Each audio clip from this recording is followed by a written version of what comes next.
Sonra Kadir dedik sen sonra tek. Lan dedim hep beraber çekilelim.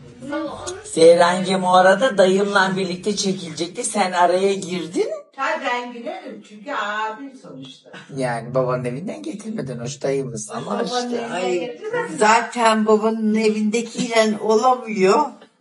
O yüzden ellere giriyoruz biliyorsun. Gamze'nin sinirlendiler. İki de beni sinirlendiler. Babanın evi. Onu söyledik babanın evinden mi getirdi? Gibi. Babanın evi bu mu? Ay Ya. keşke sizde de bulmuyor. Bizde de olmuyor.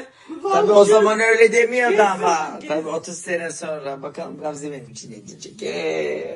Biz Ben de yaranamayız. Gamze'yi çekeceğim. Gamze'yi çekerden başıma ben. İşten koşa koşa mantıyı duyup gelmesi peki. Selma Allah'ım yapmış onları. Herhalde ayak baş parmaklarıyla kapattı mantıyı. Eli iri.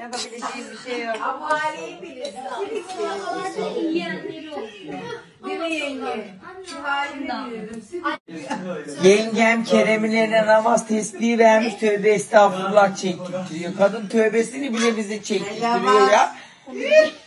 Sağ elinden selavat şöyle neydi sol elinden şehadet getiriyor. Kadın her işi bize yaptırtıyor. La ilahe illallah. Sorgu sual de bizi çağırırsın. Benim yerime Kadir cevap versin lütfen diyerekten.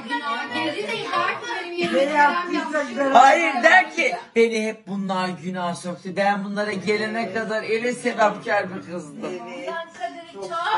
Ben de diyeceğim ki bizim sülaleyi yaktı, siz de onu yakın. Çok kibardık. Beni hep nereden çıkardınız Yenge diyor. burada sevabın da olsa bunu yüzmezsin. Ele eser ettim bu kızım. Yemin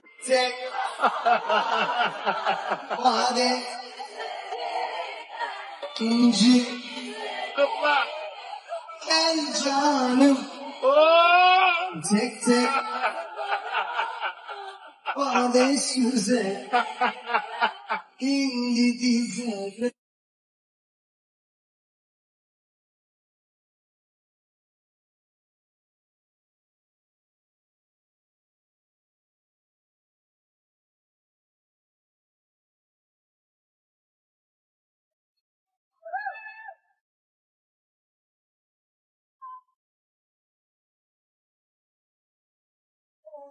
Dünya döner değirmen bir insan içinde çağlar.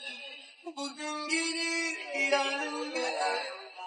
Boşalan bir anda dertli ağlar, dertsiz ağlar.